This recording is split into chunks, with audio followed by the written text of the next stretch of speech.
we kind of had this little soup program, like I said, where we were delivering the soups to our top 20 prospects, and all 20 prospects moved in. It wasn't the soup, it was the relationship building that came with the soup. That was a part of the friendship that we were building, with our customers. And that was just one of many things, and again, it's that reciprocity. You're building, you're doing these things, you're helping them, you're there for them. And when it came time to move, nobody else did that. Nobody else was building those relationships.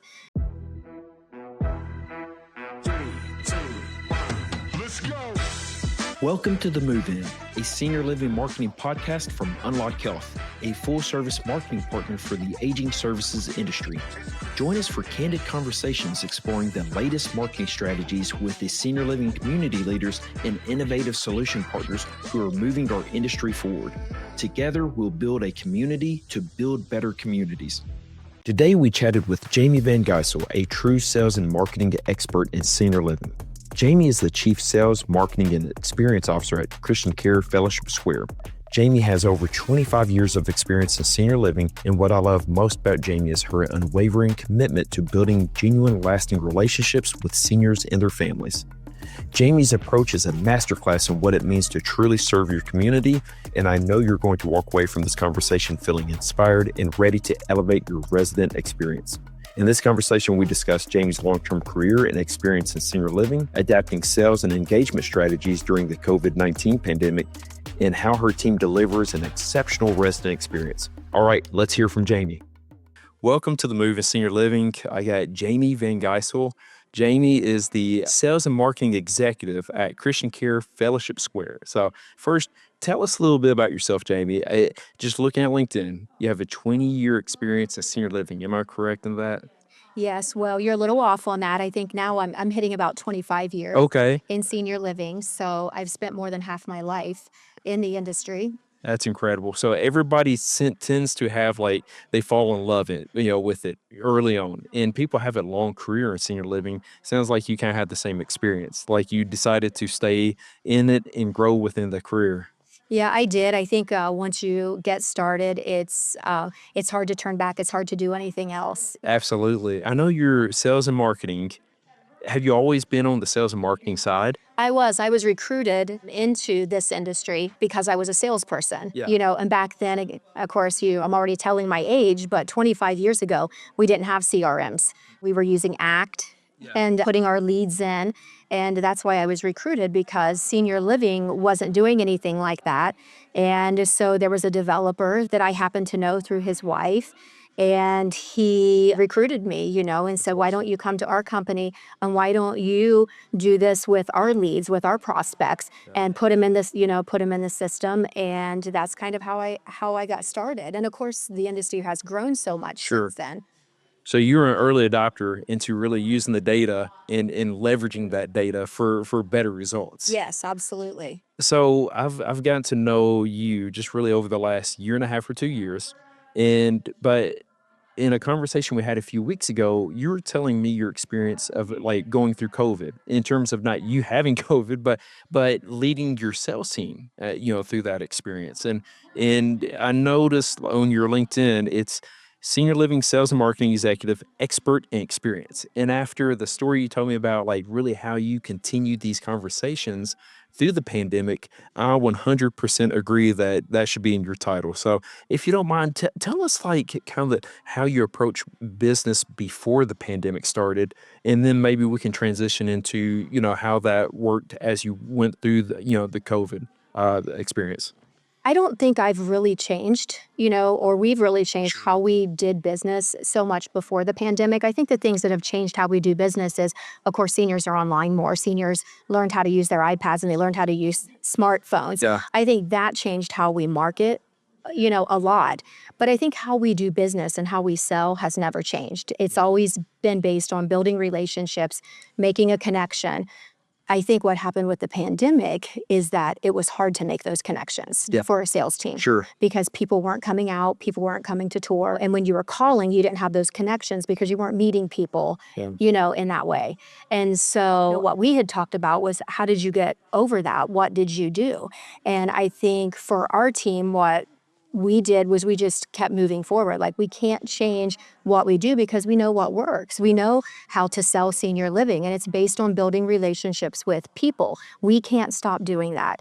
We might not have the people directly in front of us, but we still have the people. So how do we build that relationship? And so we just created a plan. We came up with what we called COVID kits that we would send to our top prospects. You have your top 10 leads, so we would have special things that we would do for them. We did a meal delivery. We'd pick our top 20 prospects, and on a Wednesday, we would go deliver soup, and we would let them know it was coming because everybody was fearful during COVID. Nobody was, especially seniors, they weren't opening their doors. They were staying home and they were kind of sheltered. So we would let them know we're gonna bring this and we'll leave it on your door. Okay. And that made a big difference. And a lot of people don't realize what a difference that it makes when you make those connections and you do things for people. I tell my team it's called the principle of reciprocity. People are obliged to give back to you in the manner that you gave to them, whether that's a behavior, whether it's a gift or a service. So if you give someone if you give someone a gift, someone gives you a gift, you want to give back. Someone invites you to a birthday party, you invite them to your birthday party. And you create this kind of system and this relationship. And so that's kind of what happened, I think, during COVID for us, was that we had these customers that were just in crisis mode. They're stuck in their homes. Everything's shut down. They can't go out to eat. They're afraid to go to the grocery store. And so we just tried to continue selling by being that resource for people. But it really isn't any different than what we are doing any other day. So whether it was delivering foods, putting COVID packets together, and the COVID packets had like puzzles, things they could do to keep their brains sharp. It would talk a lot about COVID, any new updates or anything they should be doing differently and how to stay safe. We still made our phone calls. We would reach out to families, and just kind of check in.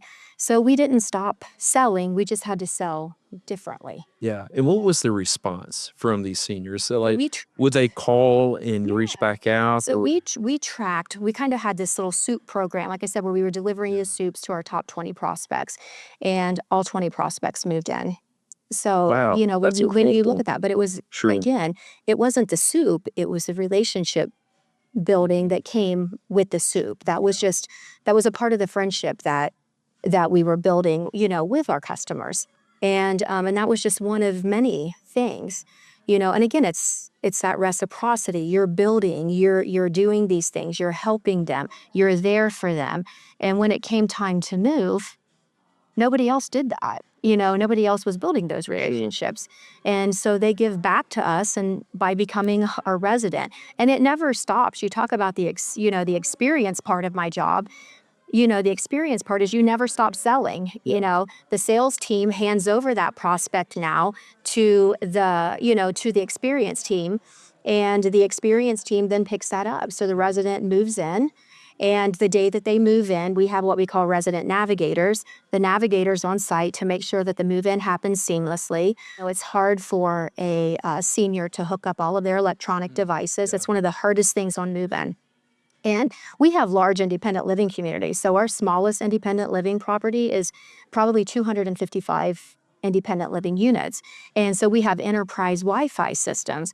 And so when a senior's moving in, they don't know how to hook up a smart TV or how to get their Alexa hooked up, and they have up to 10 devices. And so our navigators are there making sure that all of those things happen, making sure that they have food, because they don't think about that. They're coming from home. So we have a nice little tray of food in the refrigerator, sandwiches, potato chips, little bags of chips, waters.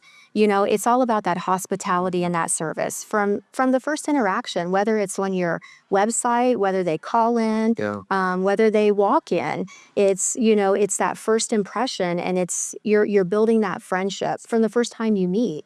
And I think I told you, we've talked about this before. When I came to senior living, I was a personal trainer before. So I was in the fitness industry. And even in that industry, the first step to professional selling is making friends. Yeah. It's hard for people to walk in the door, It's hard to make that decision. And when they come in, your first thing is putting them at ease. It's, to me, it's that human connection piece, Right. and that create this engaging environment, but just I always say this in any interview that we have, whether it's on the move or moving senior living, is just being a good human. And I think sales is at its best when you're providing that human element. And everyone's always worried about AI and everything else, but it's that human connection of when somebody reaches out, they know you're there. And so I think the same experience that you were providing these seniors, especially during that moment of having someone within arm's reach and someone who cares, just went a long way. And I think it's just something that we can all, like learn from and take part of. Now, questions: how have those experiences? How have they evolved since the pandemic? I mean, do you still go through the same processes, or has it changed much? Yeah, we really train our sales team too. I wish there was even a different word for sales because we always say sales is really just helping Yeah, people, right? absolutely. That's what your goal is. Yeah, We can get so task oriented sometimes, but I think the more task oriented you get, the more removed from people that you Yeah. get. And I don't want my team to see tasks. I want them to see people. absolutely. And when you're seeing someone, you're looking at them, and the goal is, how can I help this person? Yeah. What can I do to help them? Mm. And we always say, even if we're not the right community for them, find the right community Yeah, for them absolutely. because they've taken the time to call. And so, creative follow up. I would say what we were doing during COVID was creative follow up. We cared about people. We got to really know some of these prospects really well. And usually by the time somebody moves in, independent living sales, you're in it for the long haul. I mean, Yes. it might take a prospect 2 years to make a decision, and sometimes even longer, sometimes 3, 4 years, because there's no immediate need for independent living. And in assisted living, it's much more of an immediate need. But for independent living, they're in that sales funnel for a very long time. And so you have to be creative. You have to follow up and you have to build that relationship. Yeah. I always say my closest, best friends are all over the age of 80. Those are the people I know the best because, you get to know people so well throughout the sales process if you're doing your job well. And so we do a lot of things. I want my team to get to know our prospects. I want them to know them personally. I want them to be it's an intense relationship that you're building. Sure. And it's a long relationship. Yeah. And so I always say creative follow up is important. And I always call it the forget me not. And I think we've talked about Yes. this. I've been doing this for 25 years. What is the one thing that you can do that would still that customer's heart? The one thing that you could do. And so when you're doing your discovery, when you're doing that deep dive with them, when you're listening, listen for that intent to Sure. find out about them. The average age of our customer when they come in, they're 80 years old. These people have 50, 60 years of 70 years of life, Yeah. right? They've been doing life for a long time. Who were they, right? Who is this person? They have a story to They have tell. a story. What Absolutely. is that story? So a lot of our creative follow up and the things that we do to really, I say, to really still that customer's heart, it's the thing that it's the thing that nobody else is going to think about. Yeah. And so just to give you some examples, we had one resident. This was a recent move in, and she loved Barbie. Yeah. And so during the tour, she was talking about Barbie and her Barbie dolls and things like that. And so the only Barbie she didn't have in this collection, I think, was like a 1984 something Barbie. Okay. So we found the Barbie.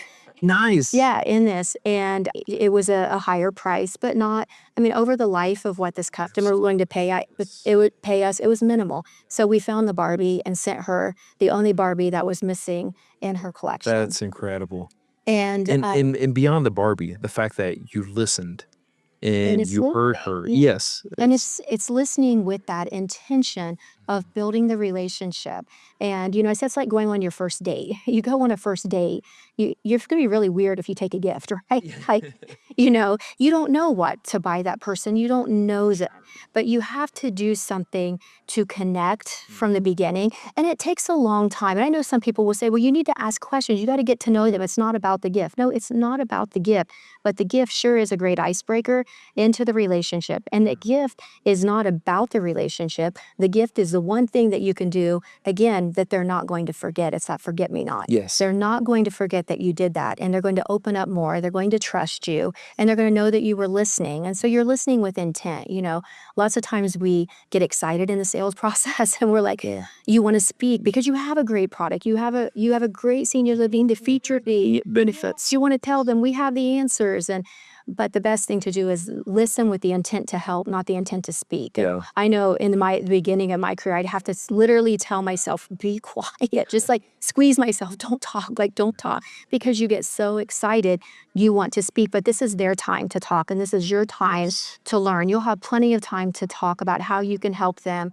And sometimes in independent living, a lot it is about the features. They want to see the pool. Sure. They want to see those things, but they still have a story. Yeah. And to touch their heart, you have to find out who they are as a person, what they did.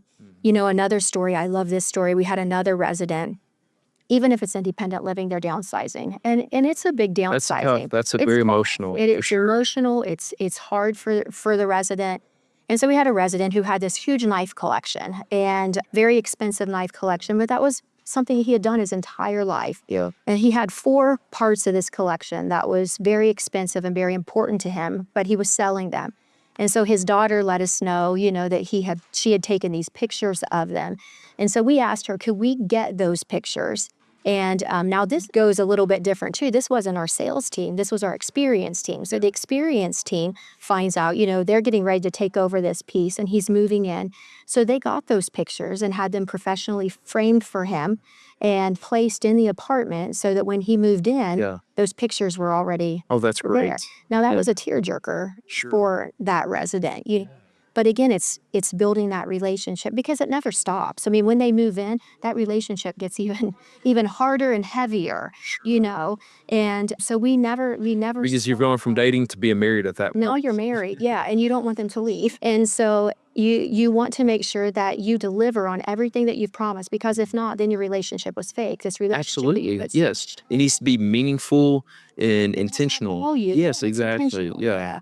And so you can't give up. That's when you have to sell even harder, right? And again, we talked about that reciprocation. People reciprocate, back to you what you've given them. And in a business, you've given them this relationship, you've been their help, you've been their source of, a lot of times comfort and peace, and you've been a friend to them. And they give back by moving in. They give back by giving you referrals, Yeah. I would say 75% of all of our new lead generation is resident referrals. And all of this needs to come from the heart. It can't be a business It's transaction. not a business transaction. Question for you, as you provide these, I would say these emotionally impacting services, when you hand off to that experience team, how do you gracefully do that where they don't feel like they're being handed off? Is that a tough transition for them as well, like in terms of the senior living seeker?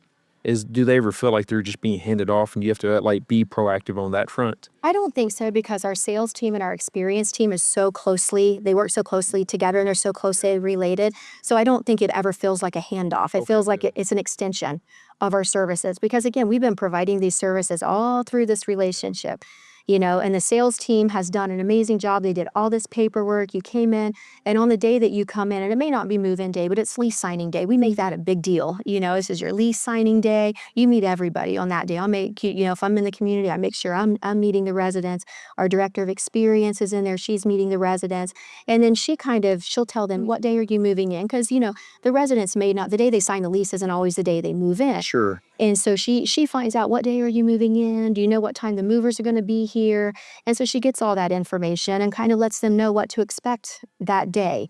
And then, like I said, that day we'll have the resident navigator there. So they really don't know. We're all on the same team. They don't know who's on That's what deal. helpful. If I'm in the community and somebody says, hey, there's a mess over there, I'll go clean it up.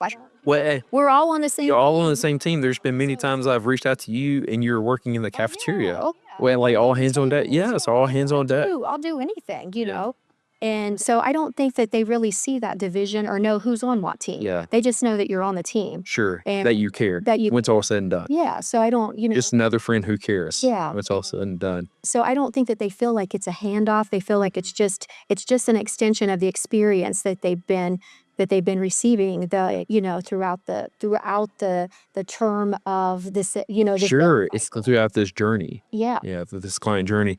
I'm sure this has had to help with your wait list as well. I mean, I know that's a common question is, okay, if we're at full census, What do we do to keep people engaged? This has to help that. It does. And, and a lot of people ask, you should have a wait list. And because a lot of independent livings don't, and it is different for us because we are IL heavy. So, and I'll just give you the example, our one property, we have the 255 units of IL, and it is located in a separate building, and it stays 96 to 98% full. Yeah. And the most desirable units, we have a 65-person wait list for those. So when one of those apartment comes open, it's spoken for. Those are very easy to fill. But, our fear, as a business is we have spent so much time building these relationships with these people. Even I know a lot of these wait list, people. And you don't want to lose them. Like if something happens, if they would have to move in, because sometimes things happen, you'll get those calls like, oh, my wife had a heart attack and, or my husband passed away and I need to move sooner. But they want that premium apartment that we just don't have available right now. So one of the things that we've done for that situation is we still do special events for our wait list. So It's wait list only? This is just a waitlist only event, just to build that relationship, just to keep them in the community, and just because we want them to know that we care, and they are a part of Fellowship Square. So I know this month we're doing a fall spice theme, and they're going to have a latte bar. We have 65 RSVPs for that event. 65, waitlisters. Is there a certain amount you want to attend one of those events? Well, we almost have about 90% of our that do attend. Okay. So because a lot of them have been on there now for a long time, and some of them aren't. There's probably 20 people on our wait list that are not actively waiting. They just want to be on the wait list. They're not ready to move, but they come to the I'm guessing they make connections. They make connections, and so a lot of our wait list have already met each other and have met friends, made friends with other people that are on the wait list. They talk about the apartment. Every time they come, we do the tour. They'll look at other apartments again. Another program, a little thing that we will do for them is we created this camping program where if your apartment's not ready, if we do get that call and somebody's in a crisis situation and, they need to move in a little faster, we can let you camp, in this apartment. Yeah. And then we'll move you at no extra expense when your desired apartment comes open. And so we created these little camping packets that we send to our wait list. Yeah. Just to remind them of that, because we don't want them to leave and go to another community if there's a crisis. So we'll let them know that we can put you in, let you live in another apartment. Yeah. We'll move you at no expense, and we have this little we call it a camping program, just this little creative program that we came up with. And again, it's just a way to stay in touch and stay connected with them, and just to let them know that we're here for you. Yeah. So You're doing a great job, and your stories have encouraged me to always make sure I'm providing that same human experience, regardless of really industry. I think we can all learn a lot from it, and so when I've now have expert experience, it's really going back to that human connection and how can you connect there on that front. So it is, a lot of senior living providers are looking at, the hospitality industry, hotels, and, maybe we could bring some of that in. We've been doing that for years. And I always say it's really not a hotel. People don't live in hotels. People live in homes. Yes. And we're more providing a home. But I think that there's a lot that, adds to that experience. We always say our goal is to provide an unrivaled experience for our customers. We don't want our residents to go anywhere else and say this was better, right? We want to be the best. And that's what our focus is. And our whole staff will tell you that we're providing an unrivaled experience here, and we go above and beyond. We provide the hospitality, the customer service. And all that starts with the leadership. They have to be bought in. Leadership have to be fully sold in. And so, and like I said, and it's a very intentional approach that you have to take to create this too, because, we have a director of experience, and, that's an added expense to have some of these, our director of experience sits down with every resident at least sign, or at least renewal. And are you, it's lease renewal time, how's everything going? And, we find out, and normally we know because we're talking to residents up front. Sure. But, you want that person to sit down and say, not just to say, how's it going, but to say, thank you. Thank you for another year. Yes. Thank you for signing this lease. Thank you for the trust that you've placed in us. And that's why that position is so important, because they own that. relationship. They own that customer service piece. I mean, a customer complaint, we take it so serious if somebody's not happy. So I think that you have to be very intentional with your hospitality, with creating that type of experience and that environment where your residents thrive, they're happy, the community's thriving, it's lively, there's activity, they're happy, everybody's happy to live there. Thank you for sharing this journey with us and this client journey and how it starts early on, but it continues through all the way to move in and what their experience is when they are living in the community. So really appreciate that. Where can people find you, Jamie? Like if they want to learn more about some of the work you're doing. Yeah, you can find me on LinkedIn under Jamie Van Gysel. I think it's very easy. I'm connected to most people in the senior living industry. It's a big world, but everybody seems to be connected, and it's nice. Like being here at Smash, it's like almost like summer camp. It's good seeing old friends, walk through. So yeah, LinkedIn tends to be the place where everybody's connected. Yeah, you either meet on LinkedIn or you meet at Smash, right? Exactly, one or the other. So, well, thank you again for joining us today, and just look forward to catching up with you later. Okay, thank you, All right, Larry. thank you, Jamie. Okay. Thank you for sharing with us today, Jamie. And actually, Jamie and I spoke another 45 minutes after we wrapped up the recording, and we have already scheduled a follow-up episode as she has more knowledge to share, and I'm already looking forward to that conversation. Here are 3 notes that I made during this conversation. First, focus on building genuine, lasting relationships with prospects and residents. Jamie emphasizes listening with intent to help getting to know prospects and residents on a personal level, and going above and beyond with thoughtful, personalized gestures. This relational approach, rather than a purely transactional one, is the key to delivering an unrivaled experience and keeping residents engaged long-term. Second, ensure seamless transition from sales to the resident experience team. Jamie explains how the sales and experience teams at Christian Care Fellowship Square work closely together to provide a smooth handoff for new residents. There's no feeling of being passed off. It's an extension of the relationship building process. And third, creatively engage your waitlist to keep them connected and feeling valued. With high occupancy rates and waitlist for desirable units, Jamie's team has found innovative ways to keep waitlisted prospects engaged. From hosting special events to offering a camping program for those who need to move in quickly, these efforts ensure waitlisted residents don't feel forgotten and are more likely to remain loyal when an opening becomes available. Thanks to Jamie for sharing her insights. Now let's go make some meaningful connections.